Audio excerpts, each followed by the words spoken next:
Did you know that potassium is the 8th most common element on the entire planet? More than 2% of the Earth's crust is pure potassium. This is great news for grapevines because they love a little bit of it. But it's not such good news for winemakers. This is mostly because potassium can cause all the natural acid in fermenting grapes to drop out of solution, which causes pH to climb, which is an absolute disaster and freaks winemakers out for a whole number of reasons. Put another way, if fermenting grape juice or wine was Superman, then natural acid would be the power of the yellow sun and potassium would be kryptonite. This is because high acids act as a sort of preserving factor which can help wine power on into eternity, whereas potassium can cause color to be unstable and generally vastly reduce the aging potential of a wine. One important thing to note here is that it's the grape skins and the grape stems that have the highest concentration of potassium. So any sort of winemaking shenanigans like whole bunch fermentation or long maceration, which is where juice and skins are in contact,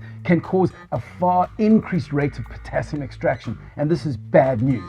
Now, of course, some cultivars like Syrah or Nebbiolo or Pinot Noir have oodles of natural acidity in the right climate. So they can stand up to any sort of long maceration or whole bunch fermentation.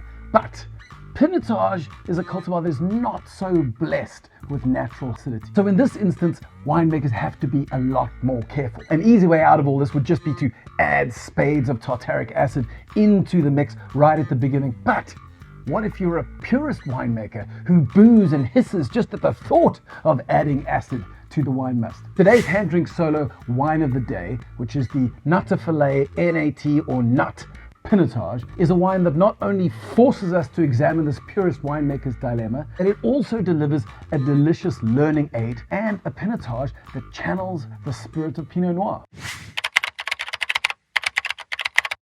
The Natte Valleij winemaker Alex Milner is no stranger to low acid cultivars because he also releases an entire range of really critically acclaimed cinsaults, also low in natural acid. So when it comes to making Pinotage, he is right in his wheelhouse. Now, if we tell you that the nut is Alex Milner's bid to show what a genuinely elegant Pinotage can look like when made further over on the natural winemaking spectrum, the natural question to ask is, how on earth does he achieve that, man? Well, we're going to look at it one step at a time.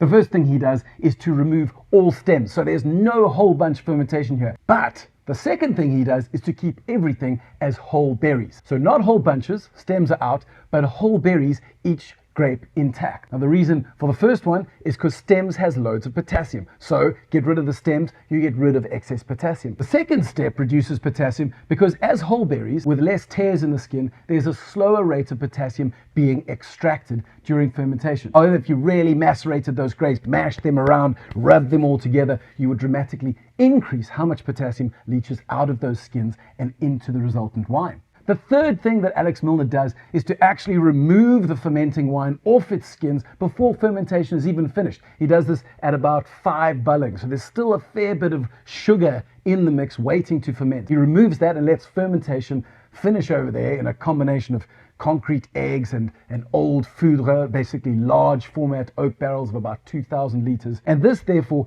reduces that skin contact time, which then again reduces the amount of time that potassium has to get into the wine. All in all, stems, gentle treatment, and a shorter contact time makes for lower potassium leaching and therefore a preservation of natural acid. Added to the fact that he also harvested this a little earlier than most winemakers would do.